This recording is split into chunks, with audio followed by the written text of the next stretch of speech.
Hi, welcome to Language Lesson 85.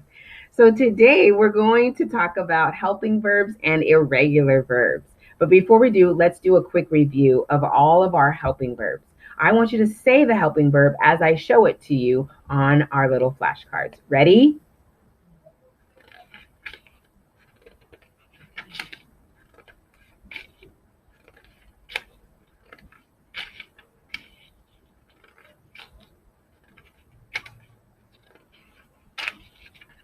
Great job. Okay, so those are all of our helping verbs. Now, let's take a look at this sentence. I want you to read the sentence out loud and be thinking about the subject and the verb in the sentence. Wellington Zoo keeps over 500 animals. What is the verb in this sentence? Did you say keeps? If you did, you are correct. Which makes the subject what in this sentence? Wellington Zoo. If you said that, you are correct. Now, if I were to draw a line between the subject and the predicate, I would draw it where? Between zoo and keeps. Very good, because the subject, or who or what, is Wellington Zoo, and the verb or the predicate, the what's happening, is keeps. So it would look something like this. Wellington Zoo keeps over 500 animals. Great job. Now, what about this sentence? Vets care for sick zoo animals. What is the verb in this sentence? And what is the subject in this sentence? Did you say care is the verb and vets are the subject? If you did, you are correct. If I were to draw a line between the verb and the subject, it would go between care and vets. Very good. This is what it would look like.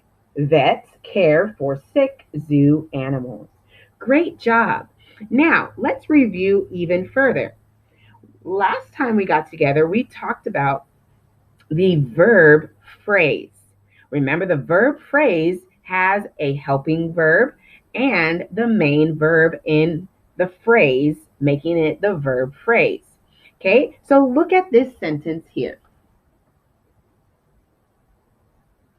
The lion is sleeping in its den.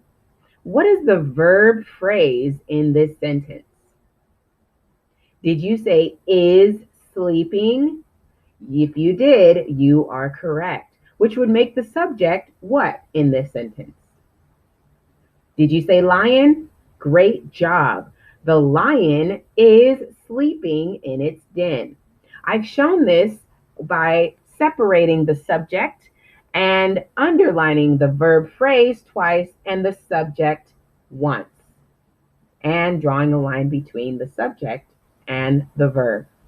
Now, what about this sentence? The llama has eaten its lunch. What is the verb phrase in this sentence? Did you say has eaten? If you did, you're correct, which makes the subject what in this sentence? Did you say llama? If you did, you are correct. Now, if I were to show it, it would look something like this. The llama has eaten its lunch. That was good practice of our verb phrases. Remember, the verb phrase has the helping verb and the actual or the main verb in a phrase. Now, I'm going to give you some sentences. If I say a sentence that has our helping verb, I want you to hop up and down. If I say a sentence that does not have a helping verb, I want you to sit in your seat. Are you ready? Listen carefully. Gabby has finished her homework. Hopefully, you're hopping.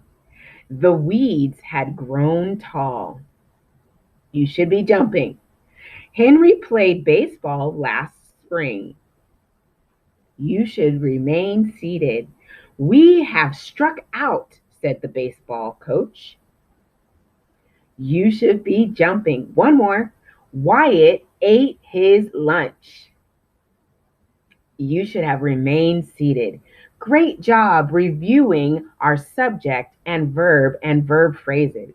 Now, let's get into our helping verbs and irregular verb agreement here.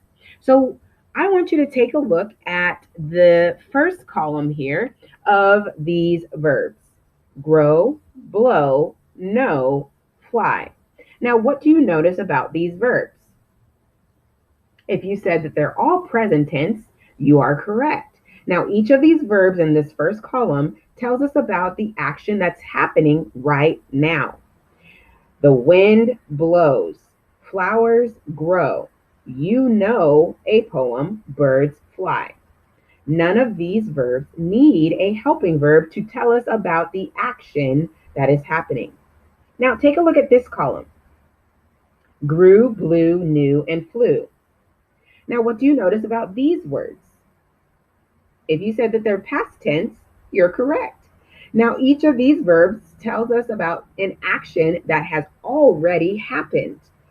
Flowers grew, the wind blew, you knew a poem, and birds flew. None of these verbs needs a helping verb to help tell about the action. Now, let's take a look at the third column here: grown, blown, known, and flown. So let's try our sentences with these verbs. Flowers grown, the wind blown, you known a poem, birds flown. You may be thinking, huh? That doesn't make sense.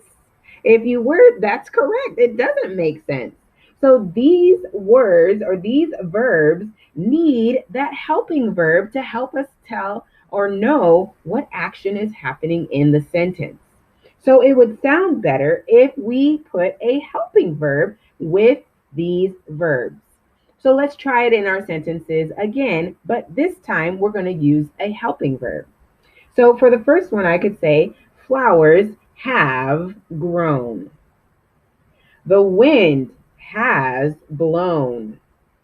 You have known a poem. And birds have flown. See how much better it sounds now that we added the helping verb with the verb? All right. So we need to make sure that when we have the verbs, we are using helping verbs to help that action come out in the sentence. Now, I want you to open up to, in your language book, to page 94 and begin to apply this helping verb and irregular verb agreement. Happy studying.